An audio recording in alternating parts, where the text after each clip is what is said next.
Hi, I'm Tom Hamann, the Marin Master Gardener. Growing tomatoes can be rewarding and fun, but you need to be able to choose the right varieties to really be successful. There's 5 important considerations to keep in mind when choosing your varieties. The single most important consideration is your location. If you live in a hot inland location, you're lucky. Most varieties will grow in warm areas with full sunshine. If you're in a cooler location, you can look for your garden's warmest microclimate. For example, high spots are warmer than low spots. And if you're on the coast, you'll need to choose varieties known to produce fruit in cooler areas, such as those from northern countries like Russia.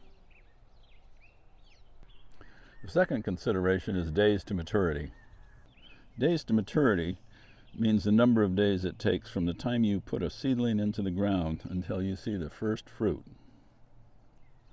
With early varieties, you can pick tomatoes as soon as 55 days after planting. Other varieties mature later, and the late varieties can take as much as 90 days. The third consideration is to decide how tall you want your tomato plants to be. Bush tomatoes are also called determinants, and they grow to a determined height of about 2 to 4 feet. These grow well in containers or in the ground, and because they're shorter, they do not need to be supported. And vine tomatoes are indeterminates. They can reach 6 to 12 feet, and they need strong support.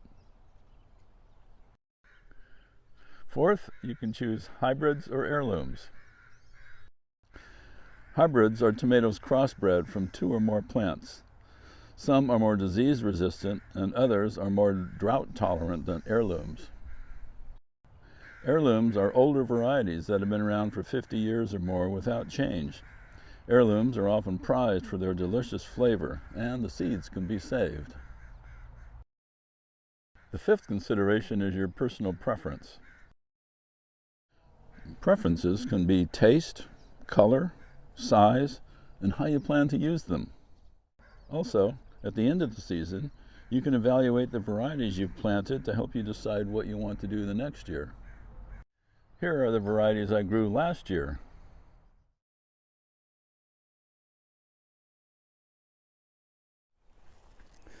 So this is a Paul Robeson tomato. It's my favorite tomato in that I love it has a dark, rich flavor, a nice juicy tomato. It's a beefsteak type, and they get to be good size, and they get a dark red, like that one, even darker. It'll get darker than this one, and it's a very good tomato. It's about a 85, 90 day tomato, but I start them early and get them out early, and then they're able to get ripe. Here, this is in early September. This tomato is called an Old German variety. Each year I like to grow a different variety or two to try out different tomatoes. And this tomato has a beautiful red and yellow color and produces some of the largest tomatoes ever, with 4 and 5 inches around. I find though that it's not my favorite tomato, that even though it's a nice juicy flavorful tomato, I prefer the Paul Robeson over it. And in the past I've grown Carmelos and Japanese black Triffelis. I like those flavors better too. So it's fun to experiment, but I just, based on my personal preference for flavor, I doubt that I'll grow this one again. So this is another one of my favorite tomatoes. It's called Oregon Spring.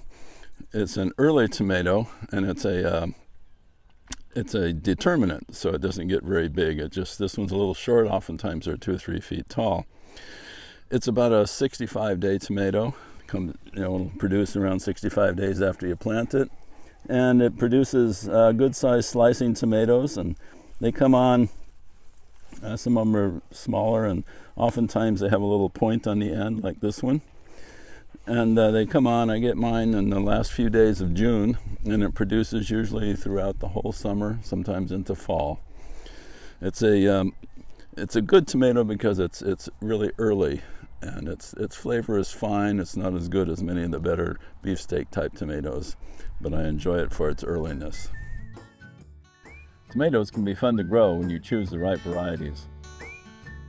For more on growing tomatoes, see our UC Marin Master Gardener website.